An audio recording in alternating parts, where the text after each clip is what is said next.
Ho, ho, ho. It's day 3 of the 7 days of Heavy Metal Mass.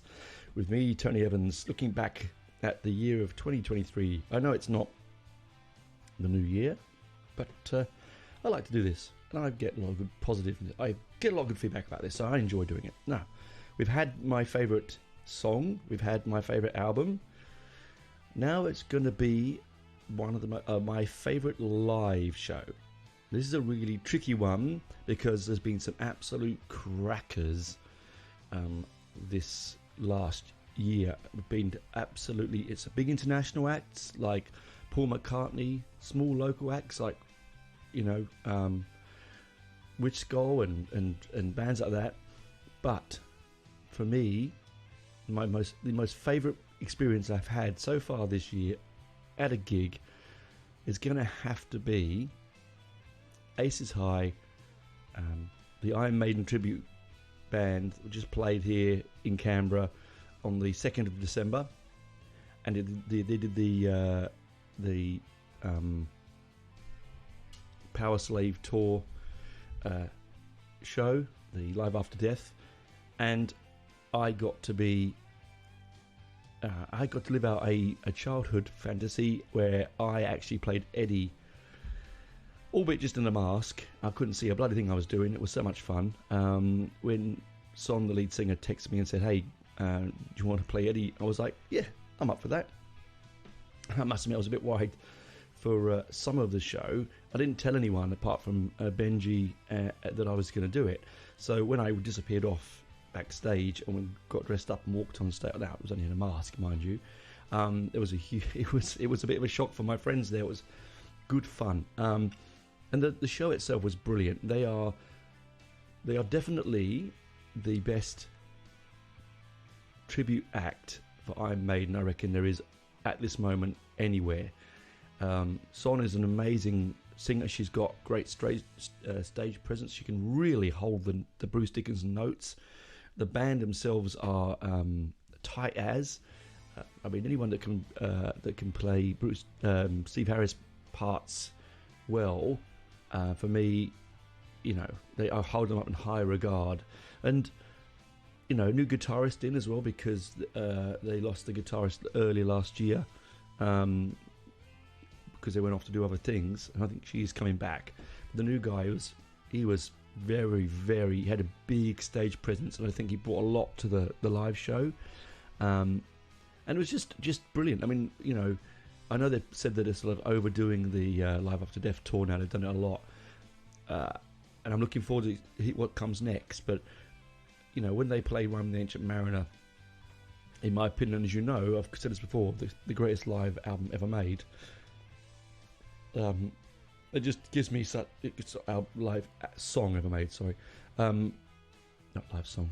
God, my favourite ever Iron Maiden track and my favourite ever heavy metal track of all time. That's what I meant to say. See, I'm staring out the window. It's a lovely sunny day, and I went into a different world. Anyway, I was thinking about the gig. See, it was brilliant, absolutely brilliant. And this is the first. I've seen them many times, but this is the tightest I've ever seen them. It was at the end of a international tour. They toured New Zealand and then they toured Australia. They had some merch, which I'm really, really pleased I got my hands on. At last, brilliant artwork, and some of the guys have worked really, really hard to bring this show to the world, to Australia and to New Zealand, and hopefully this get bigger international shows will be even better. I reckon they should be seen by bigger and more people. It's just more expensive, sadly, for smaller bands to get, unless they've got good management or sponsorship to get these things going. So if you do see in your local town in Australia, if you're listening to this and you see them on the coming soon lists, grab yourself a ticket for a handful of shekels, 40 of your Earth dollars. You get an absolutely cracker, almost 3-hour gig, and it was a brilliant gig. There were the support act was fantastic, but honestly, it just made me smile, and it was just so so much fun to be there, really. I mean, I'm going to say that the second favourite, again, is a local concert. I'm going to say that Paul McCartney was wonderful, but we're going to put Park McCartney over to the side because that goes without saying, of course. But for me, a great gig these days, more so, as I've mentioned this on the podcast, is more about intimacy, connection with the band, and just reality. And you get that here in Canberra in the basement, you really do. And my other fantastic gig was the recent second of the Witch Skull album launches that I saw them. They did one before at the Croatia Club. This was now at the basement. They had 4 other bands and they were all brilliant. They ranged from sort of surfy Australian-based 70s punk, like the Saints, sounding like the Saints, to hardcore bands like that just reminded me of like GBH and Killing Joke and things like that. And then there, of course, there was In Memoriam, which is an amazing local and now I think international death metal band, brilliant. And of course, Witch Skull, you can't beat a bit of Skull. Again, if you see Skull on your local coming soon venue posters, you bloody better go, because these guys promise a fantastic show. They don't go as long as they're an hour and 20 minutes. They usually go on quite late, but man, when they come on, they bulldozer you into the next dimension, in my opinion. Be prepared for a sore neck. And with the Iron Maiden, I mean, everyone loves a sing-along. I mean, they came out in the audience, they walked around the audience with the guitars.